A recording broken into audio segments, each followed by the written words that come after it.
श्रीरामं श्रीरामम्।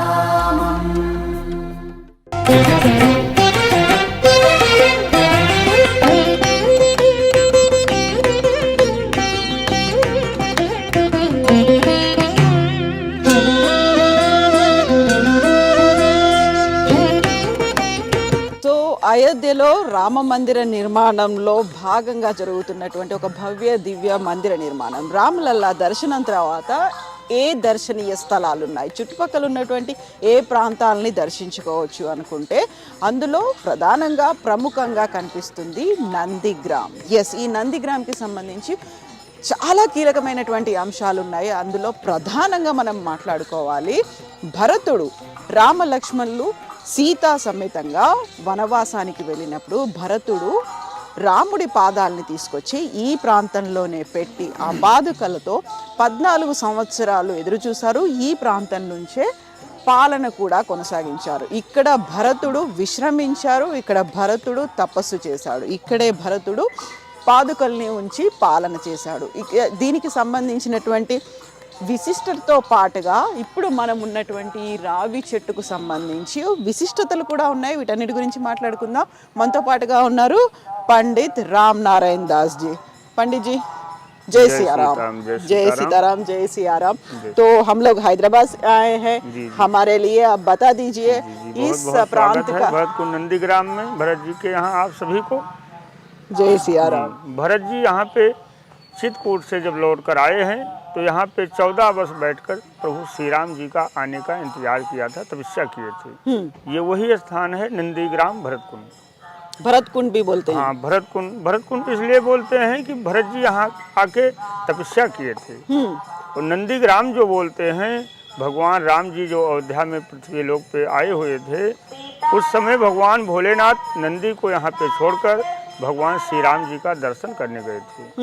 इसलिए नंदीग्राम के नाम से इसको जाना जाता है। और जब भरत जी आ गए तो भरतकुंड के नाम से जाना जाने लगा, इसलिए नंदीग्राम भरतकुंड के नाम से प्रसिद्ध है। यहाँ पे भगवान शिव जी जब नंदी को छोड़कर गए थे तो नंदी जी से कहा कि शाम तक जब लौटते हैं तो आपको लेकर चलेंगे, आप यहीं रहिए, नहीं आपको लेकर चलेंगे तो मालूम हो जाएगा कि भगवान भोलेनाथ कैलाश से अगर आए हैं तो कोई देवलोक से जरूर यहाँ पे आया होगा। इसलिए भगवान भोलेनाथ कैलाश छोड़कर यहाँ आए हैं दर्शन के लिए। तो इसलिए नंदी को यहाँ छुपा दिया। तो इस बहुत सारे गाथाएं हैं नंदीग्राम से लेकर। हम राम जी के बारे में सुने थे, लेकिन ये पहली बार है शिव जी के बारे में भी सुन रहे हैं। तो ఇక్కడ నందిగ్రామ్కి సంబంధించి 2 స్టోరీలు కనిపిస్తున్నాయి. ఒకటి రామాయణానికి సంబంధించి, అలాగే శివం వైష్ణవం అనేది, శివుడు కూడా ఇక్కడ తన నందిని వదిలి వెళ్ళాడు, అందువల్ల నందిగ్రామ్ అనేది వచ్చింది అనేది. శివకేశవులకు భేదం లేదు అంటారు, శివాయ విష్ణు రూపాయ విష్ణు రూపాయ శివాయ. సో ఇక్కడ ఆ 2 అనేవి కనిపిస్తున్నాయి. 2 గాథలు కూడా ఇక్కడ ఉన్నాయి. మనకు వెనకాల శ్రీరామ్ జానకి మాత మందిర్ ఉంది, అలాగే నందికి సంబంధించి శివాలయం కూడా ఉంది. కాబట్టి 2 ఉన్నాయి, 2 స్టోరీస్ అనేవి ఉన్నాయి. तो राम नारायण दास जी बहुत सारे गाथाएं हैं, लेकिन नंदीग्राम के बारे में सोचे तो भरत जी याद आ रहे थे जी। तो नंदी जी यहाँ विमुख बैठे हुए हैं। हर जगह नंदी जी सन्मुख होते हैं, प्रभु श्री राम जी के सन्मुख बैठते हैं हाथ जोड़ के कि महाराज जी क्या आदेश है, कहाँ चलना है। बोला यहाँ पे वो विमुख हो गए, इसलिए भगवान भोलेनाथ यहाँ से पूरब हो गए। पूरब जाके भगवान श्री राम का दर्शन करने के लिए तो रास्ता में जब यहाँ से फिर आगे बढ़ते हैं तो साधु का भेष धारण कर लिया भगवान भोलेनाथ और काकभसून जी। तो वहाँ पे गए कि दर्शन कर लेंगे, आसानी से हो जाएगा, साधु के भेष में रहेंगे तो दर्शन करा देंगे कि मैया महात्मा जी आए हैं, प्रभु का दर्शन करा दें, आशीर्वाद मिल जाए। तो प्रभु ने कहा कि जब भगवान भोलेनाथ मेरे इस देव भी स्वयं भेष को बदल सकते हैं तो मुझे भी कुछ करना चाहिए, नहीं कैसे मालूम होगा कि भगवान नारायण पृथ्वी लोक पे आ गए। तो उन्होंने पहरे को इतना सख्त कर दिया कि 14 वर्ष भरत जी ने यहाँ तपस्या किया, उसी तरह भगवान शिव जी ने 6 महीना वहाँ पे उनको तपस्या भी करना पड़ा। जब रोज डेली सुबह उठें और दर्शन के लिए जाएं, शाम होते ही वापस चले आए, दर्शन नहीं मिलता था, इतना पहरा सख्त हो गया प्रभु के कृपा से। तब जब परेशान हो गए, उन्होंने सोचा कि अब दर्शन नहीं मिला तो उन्होंने सरजू के तट पे जाके अपना धुनी को लगा दिया, वहीं तपस्या करते थे।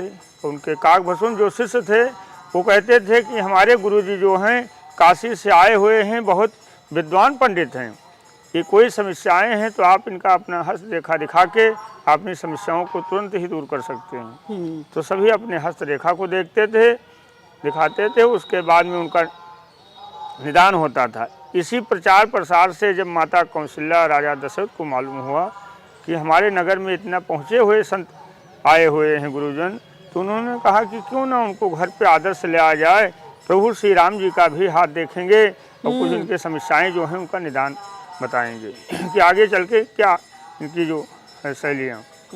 तो हम यहाँ पर हैं, यहाँ हनुमान जी भी है, हनुमान जी का भी कुछ प्रत्येक है ना? उसको भी बताते हैं। तो वहाँ पे जब जाने लगे तो काकभसून जी को द्वारपाल ने रोक लिया और भगवान भोलेनाथ अंदर को जब प्रवेश कर रहे हैं तो अब काकभसून ने उनका अछला पकड़ लिया, कहा कि प्रभु हम भी चलेंगे, आपने कहा था कि चलो भगवान नारायण का दर्शन करा लाते हैं, तो आप तो दर्शन कराएंगे, हम तो गेट ही रखाते रह जाएंगे। तो कहा कि भाई अब नहीं जाने देते तो क्या करें, तो कहा नहीं लेके चलिए, नहीं हम नहीं जाने देंगे, आपकी अभी पोल खोल देंगे तो आप भी वापस चलेंगे, हम भी ना आप मेरी हंसी उड़ाएंगे ना मैं आपकी उड़ाऊंगा, दोनों एक ही तरह रहेंगे। तो भगवान भोलेनाथ ने कहा कि ठीक है मुझे जाने दीजिए, अगर मुझे दर्शन मिलता है तो मैं वचन आपको देता हूँ कि पहले आपका मैं दर्शन कराऊंगे, उसके बाद में मैं करूँगा। तो कहा कि प्रभु कैसे कराएंगे जब जाने नहीं पाएंगे, तो कहा ये हमारी जिम्मेदारी है।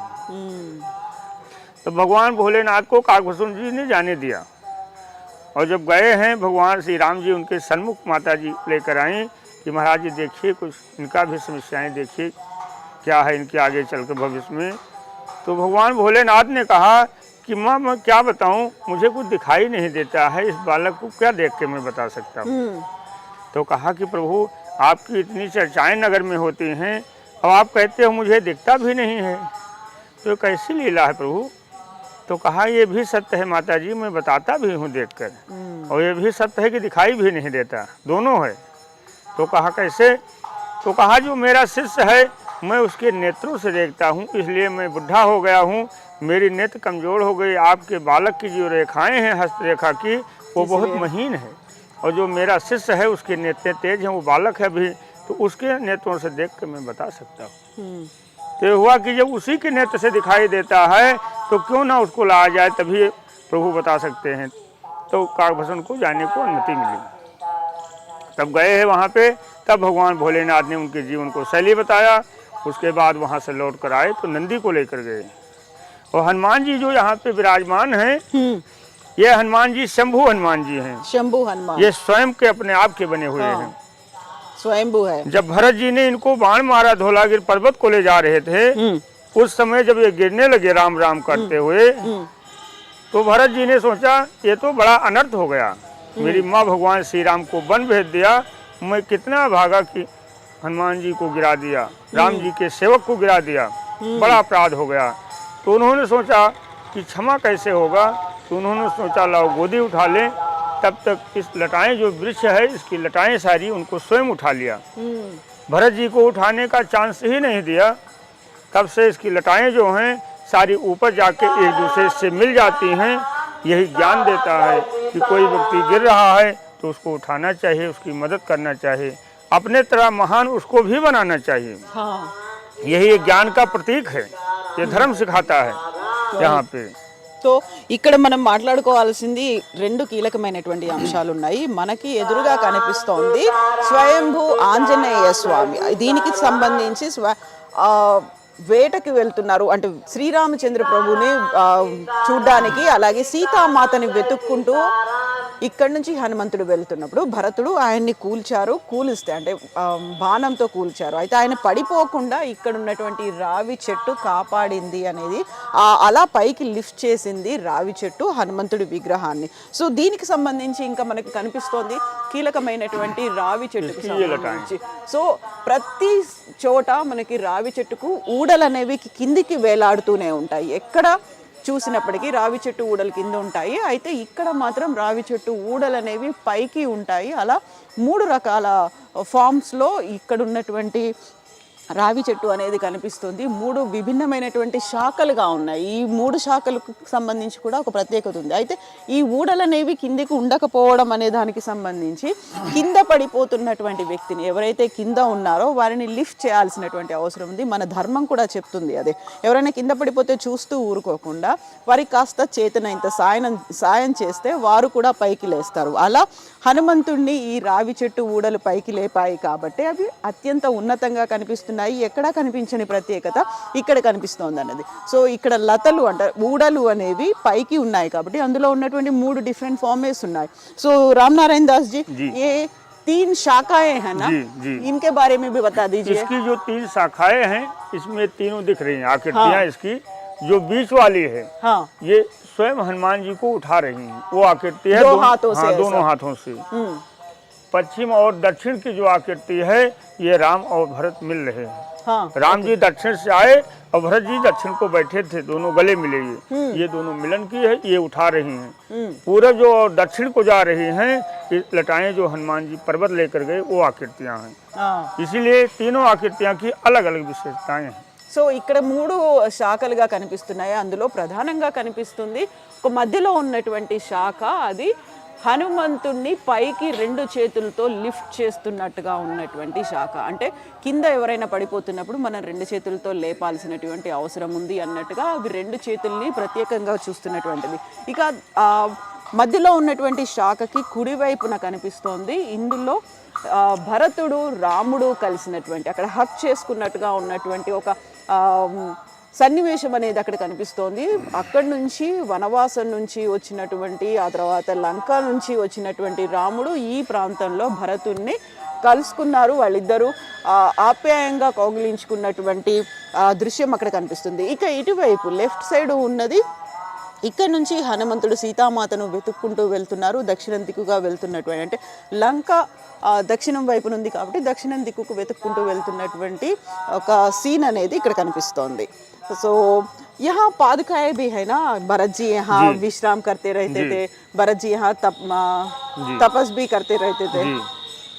भरत जी यहाँ पे तपस्या भी करते थे और विश्राम भी करते थे। जमीन को खोदकर उन्होंने गड्ढा बना के उसमें विश्राम करते थे। इसलिए कि भगवान भरत जी जब राम जी को चित्रकूट मनाने गए थे, वहाँ पे देखा प्रभु श्री राम जी जो बट वृक्ष के नीचे जमीन पे कुशे का आसन लगाकर वहाँ पे विश्राम किए थे। उसको देखने के बाद में भरत जी ने यहाँ आके गड्ढा खोद के विश्राम करते थे कि अगर मैं भी जमीन में उनके बराबर में लेटता हूँ तो हमारी उनमें फर्क क्या रह जाएगा। हमारा स्थान तो प्रभु श्री राम जी के चरणों में है। अगर मैं भी जमीन में समतल पे लेट जाते हैं तो बराबरी की हो जाएगा। तो इसलिए जमीन को खोदकर वहाँ पे विश्राम करते थे। सुबह उठते ही जो जमीन पे चौपादिका रहती थी उस चौपादिका को प्रणाम करते थे, इसलिए वहाँ पे चौपादिका पाई जाती है। तो यहाँ पे जो तपस्या करते थे उस समय जो सिंहासन पे रखते थे वो चौपादिका यहाँ पे है। तो ఇక్కడ రాముడి పాదుకల్ని తీసుకొచ్చి భరతుడు ఇక్కడ ప్రతిష్ఠించుకొని 14 ఏళ్ల పాటు పాలన చేశారు. ఇక్కడే తపస్సు చేశారు, ఇక్కడే విశ్రమించేవాళ్ళు. సో దానికి సంబంధించినటువంటి విశిష్టత మనకు నందిగ్రామ్లో కనిపిస్తుంది. దీంతో పాటుగా ఇక్కడ ఉంది ఒక బావి. ఈ బావిలో కూడా राम नारायण जी यहाँ एक कूप है ना, भरत जी का कूप बोलते हैं, इसका मतलब क्या है, इसका विशिष्टता क्या है? जी ये कूप जो है ये 27 तीर्थों का जल है जो प्रभु श्री राम जी के राज्याभिषेक के लिए आया। उनका जब राज्याभिषेक नहीं हुआ, चित्रकूट भरत जी मनाने गए हैं तो वहाँ पे भी जल लेकर गए थे। वो जल वहाँ पे जब नहीं राज्याभिषेक हुआ तो इत मुनि से कहने पे वो 27 कूपों में डाल दिया और यहाँ पे ये 27 तीर्थ का जल एक ही कूप में स्थिर रखा गया कि लौट कर जब आएंगे तो इसी जल से राज्याभिषेक होगा। उसके बाद लेकर जाएंगे भरत जी। 27 का मतलब नंबर के 27 तीर्थों का ये जल है। तो ఇక్కడ రాముడి పట్టాభిషేకం కోసం 27 తీర్థస్థలాల నుంచి జలాన్ని తీసుకొని వచ్చారు. అయితే పట్టాభిషేకం జరగలేదు కాబట్టి ఈ ప్రాంతంలోనే ఆ 27 తీర్థాలకు సంబంధించినటువంటి జలాన్ని ఇక్కడ ఉంచారు, ప్రతిష్ఠించారు. సో ఆ భరత్ కూప్ అని పిలుస్తారు. భరతుడికి ఇక్కడ నుంచి ఆయన పాలన చేశాడు. ఆ తర్వాత 27 తీర్థస్థలాలకు సంబంధించినటువంటి జలం అంతా ఇక్కడే ఉంది. సో ఇది నందిగ్రామ్కి సంబంధించినటువంటి విశిష్టత. ధన్యవాद राम नारायण जी। जय सीताराम। जय सीताराम। यहाँ पे जो है सीताराम नाम का जो है ये धुनी भी निरंतर चलती है। हाँ, यहाँ आइए आपको दिखाते हैं।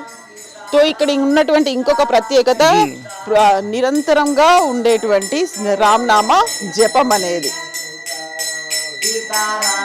आइए